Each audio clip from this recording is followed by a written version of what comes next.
7. Managing diabetes, insulin therapy. This module provides information about insulin therapy.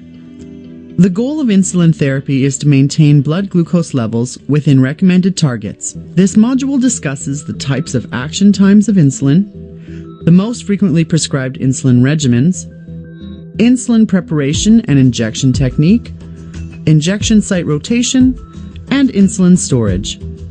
Insulin is a hormone secreted by the pancreas. It has an important role in controlling blood glucose. Insulin helps keep blood glucose levels in target by allowing glucose in the blood to enter the body cells and by lowering the production of glucose by the liver. Insulin is necessary in the treatment of type 1 diabetes. Insulin is also used to control type 2 diabetes when diet, exercise, and oral anti-hyperglycemic agents are no longer effective in controlling blood glucose. Insulins are categorized according to their action time. There is an action curve for each different type of insulin. The onset of insulin action refers to the time it takes for the insulin to start working once it is injected. The peak of insulin action refers to the time which the insulin is at its maximum effect or working its strongest. The duration of insulin action refers to the length of time the insulin is effective in the body. To explain the action of insulin further, we will review the following graphs that indicate the onset, peak, and duration of each different insulin type. Rapid-acting insulin, such as Humalog, NovoRapid, or Apidra, has an onset of 10 to 15 minutes, peak in 1 to 1.5 hours, and have a duration of 3 to 5 hours in the body. Short-acting insulin, such as Humulin R or Novolin Toronto, have an onset of 30 minutes, peak in 2 to 3 hours, and have a duration of 6.5 hours in the body. Intermediate-acting insulin, such as Humulin N or Novolin MPH, have an onset of 1 to 3 hours, peak in 5 to 8 hours, and last up to 18 hours in the body. Long-acting insulin, such as Lantus and Levemir, have an onset of 1.5 hours, no peak, and has a duration of up to 24 hours in the body.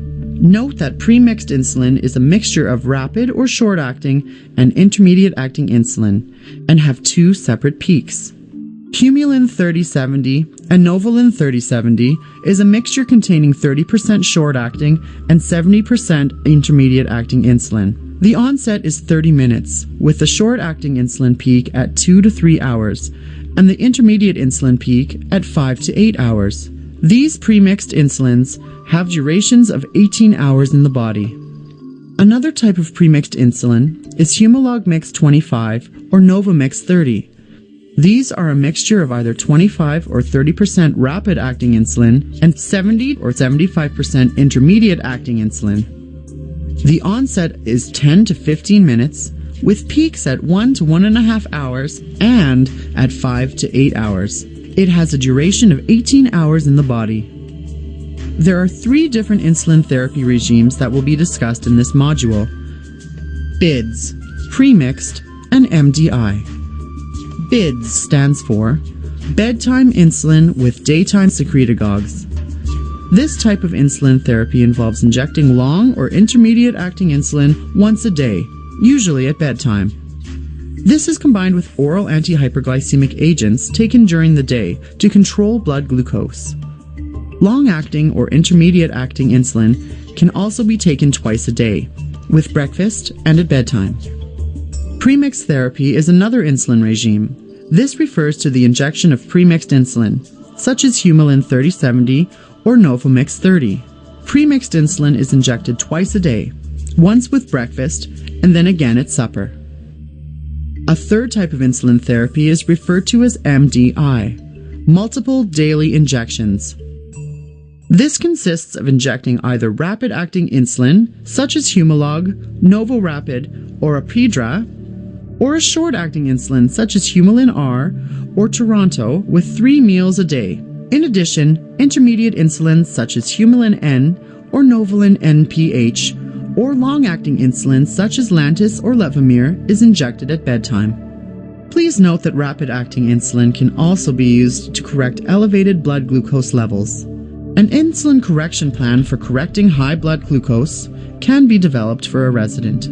This should only be used to correct elevated pre-meal blood glucose. If a correction is given between meals, it can result in hypoglycemia due to the overlapping of insulin action.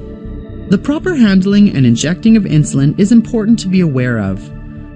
There are two types of devices available for insulin injections: the syringe or the pen injection system.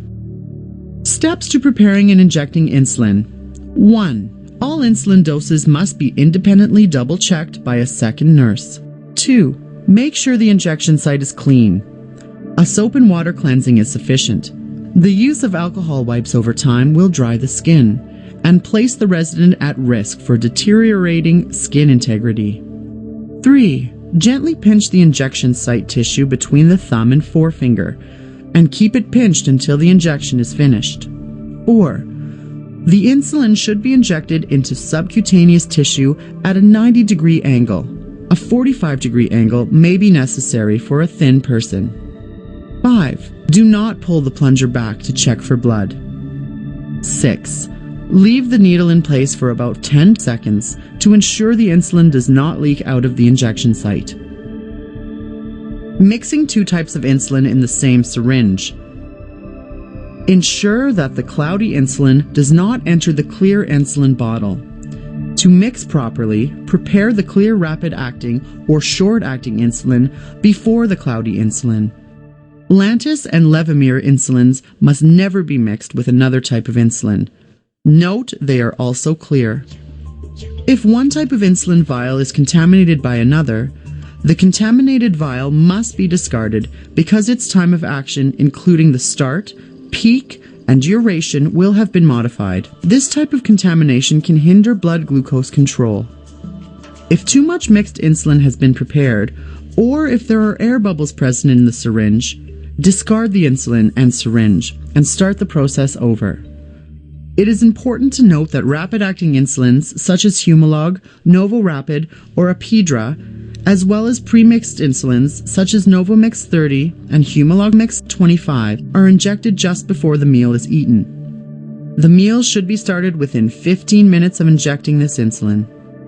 Pre-mixed insulins such as Humulin 3070 or Novolin 3070 can be injected 15 to 30 minutes before a meal. Intermediate insulins such as Humulin N or Novolin NPH and long-acting insulins such as Lantus or Levemir should be injected at the same time each evening to prevent gaps or overlaps in insulin coverage. Keep the injection time as regular as possible.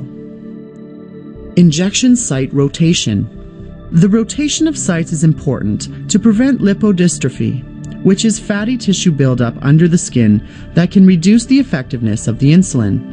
Ensure a rotation site checklist is established for each resident.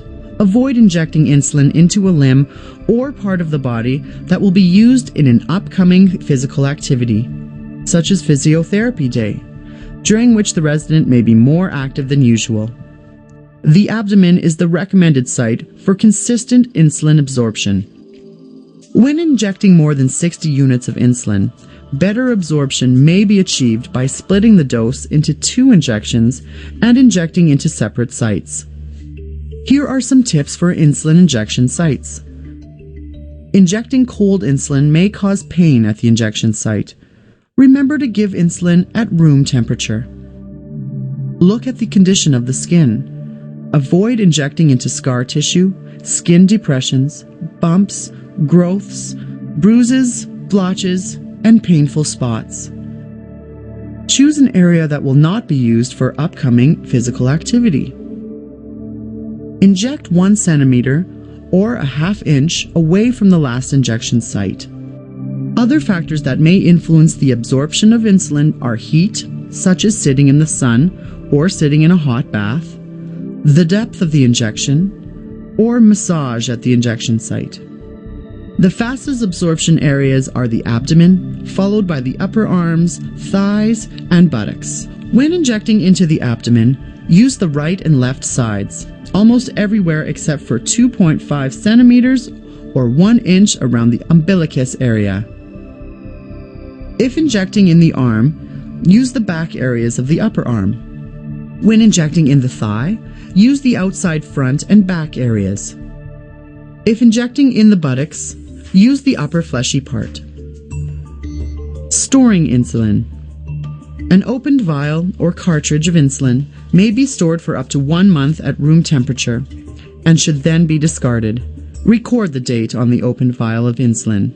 Unopened vials or cartridges of insulin should be stored in the refrigerator and can be used until the expiry date on the container. Discard insulin that has been directly exposed to sun or heat. Discard insulin that has been frozen. Some general tips about insulin therapy include: hypoglycemia is the most common adverse effect.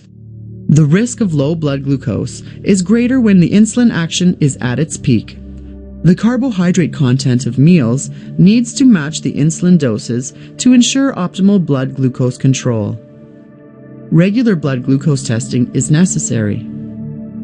Occasional blood glucose testing between 1 and 4 a.m.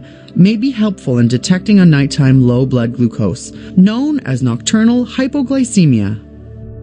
Testing during the night may also assist in discovering if the resident has rebound hyperglycemia upon awakening in the morning. This is a hormonal response to undetected low blood glucose during the night. Should a resident have rebound hyperglycemia, they would require a decrease in their insulin dose to prevent further episodes. It is important to recognize that insulin therapy should be individualized to the resident's needs. Understanding different insulin therapies will provide the knowledge to better manage the resident with diabetes.